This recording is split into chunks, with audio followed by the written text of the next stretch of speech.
Всем добрый день! В сегодняшнем ролике я бы хотела поделиться с вами несколькими идеями, как вы могли бы измерить угол сгибания и разгибания коленного сустава в домашних условиях. Итак, угол сгибания колена, напомню, что в первые 6 недель мы хотим увидеть 90 градусов сгибания.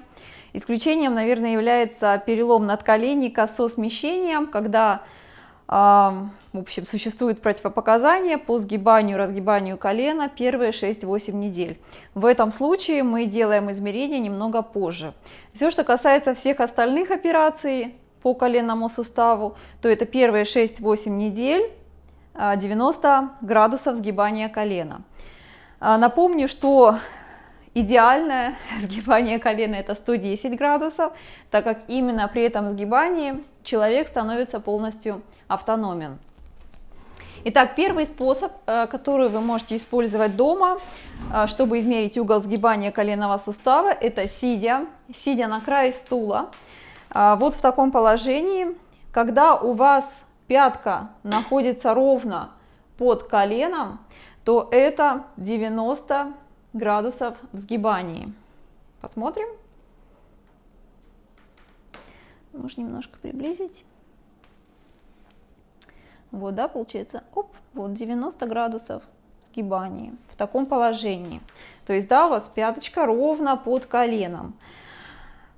Если вы поставите пятку, либо если вы в состоянии способны сделать вот это движение, то есть поставить пятку под уровень края стула, сидя на крае стула, пятка под уровнем края стула, то это 110 градусов.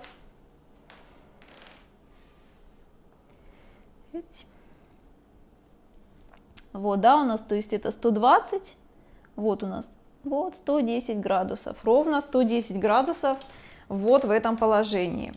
Это первый способ. Второй способ, который я вам предлагаю, это делать фотографии.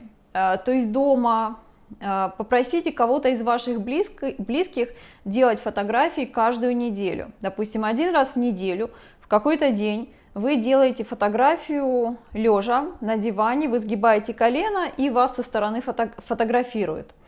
То есть таким образом каждую неделю у вас будет фотографии, и вы сможете визуально посмотреть, увеличивается ли у вас угол сгибания коленного сустава.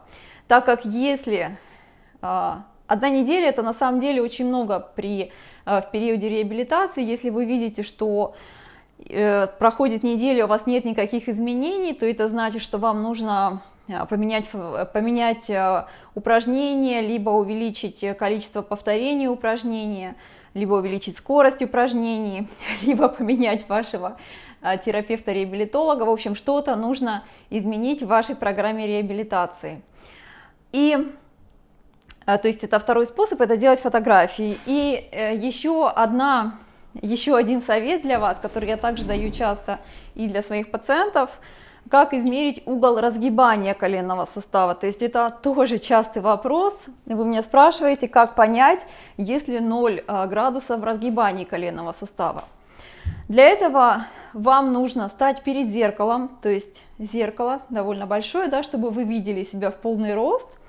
И вы будете сравнивать ваше оперированное колено, допустим, это у вас оперированное колено, вы становитесь к зеркалу оперированной стороной, и нет ничего проще, да, вы сравниваете свое больное колено со здоровым коленом. Вообще, вы знаете, это частый прием в реабилитации, когда мы больную сторону сравниваем со здоровой, то есть мы смотрим всегда, к чему мы хотим стремиться. И вот таким образом, да, вы становитесь и вы смотрите сбоку, и в таком положении, я вас уверяю, вы можете попробовать незамедлительно после просмотра этого ролика. То есть в таком положении очень хорошо видно, если у вас угол разгибания в коленном суставе 0 градусов. Если у вас нет угла разгибания 0 градусов, то это будет выглядеть примерно вот так. Да? То есть вы сразу увидите со стороны, что у вас колено немножко вот так согнуто. Если у вас идеальный угол разгибания, то у вас обе коленочки будут вот так разогнуты.